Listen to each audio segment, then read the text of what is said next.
Salut les gars, donc c'est Bakr tutoriel sur une nouvelle vidéo. Aujourd'hui, comme vous l'avez vu sur le titre, on va voir comment vous pouvez donc récupérer l'ensemble de vos données qui ont été perdues directement sur votre ordinateur ou bien sur une clé USB ou bien encore sur une carte mémoire et bien sûr sur un disque dur. Alors, là donc il y a toutes les sortes de données comme vous pouvez le voir sur mon écran. Ça peut être des documents Office, des dossiers donc perdus, des emails, des photos, des vidéos, des audios et toutes sortes de documents, je vous assure. Donc, sans plus tarder, si vous êtes nouveau sur la chaîne ou que vous n'êtes pas encore abonné, prenez 5 secondes de votre temps, abonnez-vous sur la chaîne, likez la vidéo, mais aussi la partagez avec vos amis qui en auront certainement besoin. Et là, on va essayer de commencer. Alors, pour commencer, tout ce que vous avez à faire, c'est aller donc au niveau du lien qui se trouve au niveau de la description de cette même vidéo. Si vous cliquez sur le lien, ça va vous amener directement sur cette page-là. Et donc, vous allez voir que c'est un logiciel donc, qui permet de faire la récupération des données sous Windows, mais elle est aussi disponible sur Mac, comme vous pouvez le voir juste par ici. Donc, vous pouvez juste cliquer par ici. Si vous êtes sur Mac, voilà, comme vous pouvez le voir, il est aussi disponible pour Mac. Donc, il y a tous les deux. Donc, si vous êtes sur Mac, je vous conseille de passer par ce lien-là pour télécharger le logiciel. Mais aussi, si vous êtes sur Windows comme moi, vous pouvez donc retourner sur la page de Windows et donc on va pouvoir télécharger cette version-là. Donc, je tiens aussi à signaler qu'il y a une version gratuite donc que vous pouvez télécharger pour utiliser le logiciel gratuitement.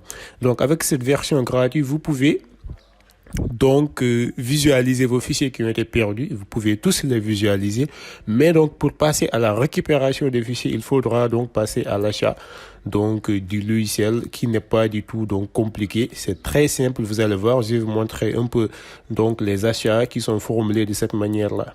Donc voilà, c'est pas du tout compliqué et c'est très simple. Donc voilà, il y a donc les achats standards, il y a professionnels pour des entreprises et il y a aussi le premium. Donc là, c'est le moins cher. Je vous conseille vivement de le choisir. Et aussi, il y a des réductions qui se font. C'est pourquoi il faudra en tout cas profiter de cette réduction-là pour pouvoir acheter et donc en bénéficier pour toujours. Voilà, donc on va retourner sur l'autre page et là, on va essayer de télécharger le logiciel donc gratuitement. On va télécharger la version gratuite qu'on va essayer par la suite. Donc, je vais cliquer sur démarrer pour télécharger le logiciel. Voilà, donc le téléchargement a été terminé. Une fois que c'est terminé, tout ce que vous avez à faire, c'est cliquer sur ouvrir et ensuite donc essayer donc de suivre la procédure d'installation jusqu'à la fin. Puisque moi, j'avais déjà installé le logiciel, je crois que je vais cliquer sur annuler donc pour annuler l'installation. Et donc, on va se rendre au niveau de mon bureau. Je vais ouvrir l'application et donc, on va le tester ensemble. Voilà, donc, si on ouvre l'application, elle se présente comme ça. Là, il vous dit, par exemple, de sélectionner ce que vous voulez récupérer. Donc, là, on a le choix de choisir quel type de données on veut récupérer. Par exemple, là, je peux dire toutes les données. Donc, toutes les données qui ont été perdues, je veux les récupérer. Ensuite, je vais cliquer sur suivant. Là, il va me demander de choisir l'emplacement sur lequel les données ont été supprimées. Donc, si je ne connais pas exactement où est-ce que donc mes données ont été supprimées définitivement, je peux juste choisir donc le disque local C qui est global et qui permettra un peu de globaliser tout ça. Je vais cliquer sur analyser et là, donc, on va patienter qu'il est en train de faire l'analyse des données. L'analyse prend un peu de temps, c'est pourquoi il faudra patienter.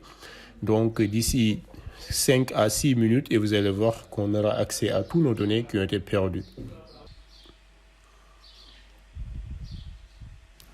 Voilà les gars, donc on est arrivé à 100% de l'analyse. Donc là, c'est la première phase qui est terminée. Il reste encore une deuxième phase.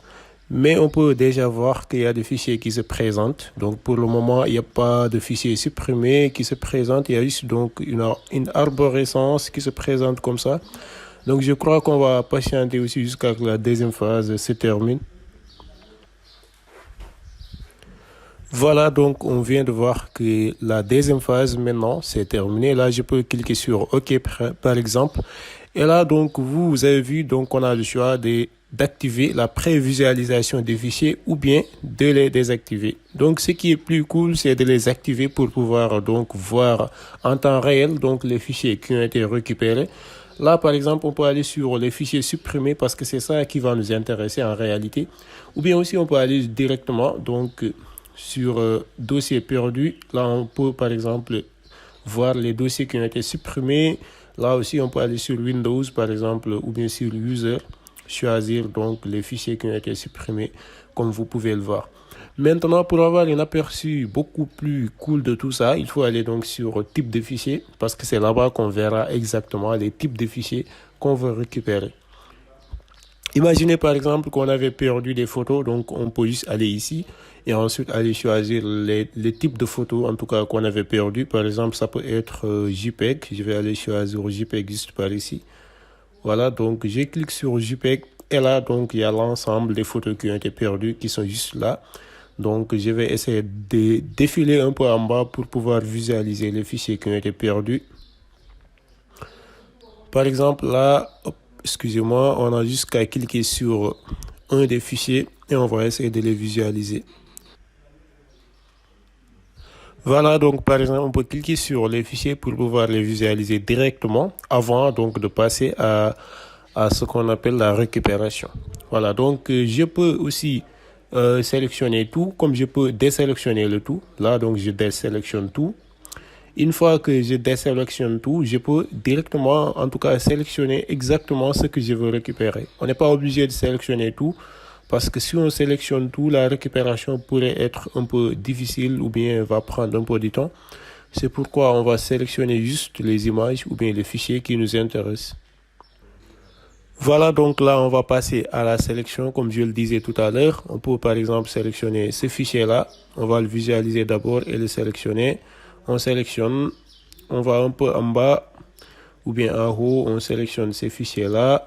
On sélectionne et là, on peut se dire par exemple qu'on veut récupérer tout simplement ça. Tout ce qu'on a à faire maintenant, c'est cliquer sur le bouton récupérer.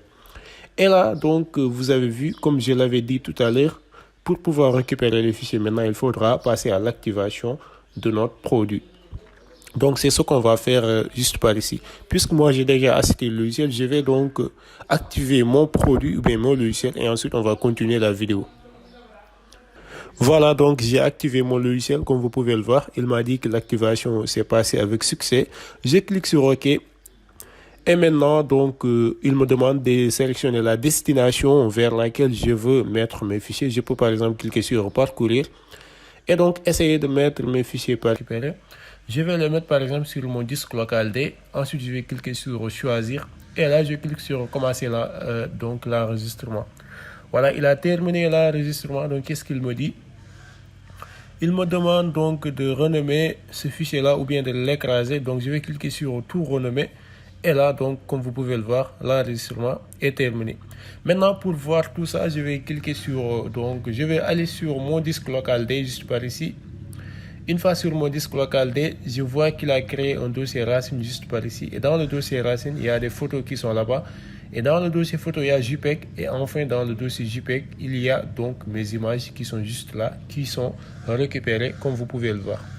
Voilà donc les gars, dans l'ensemble, c'était ça que je voulais vous montrer. J'espère en tout cas que la vidéo va vous aider à récupérer l'ensemble de vos données qui ont été perdues. J'espère en tout cas que ça sera le cas. Donc, je le souhaite pour vous. En tout cas, ça fait un plaisir de vous montrer cette astuce-là qui est très cool, que moi-même j'utilise. Voilà, donc si la vidéo vous a plu, n'hésitez pas à vous abonner sur la chaîne, de liker la vidéo, mais aussi de la partager avec vos amis qui en auront certainement besoin. Et moi, donc, je vous dis à très bientôt pour de nouveaux tutoriels.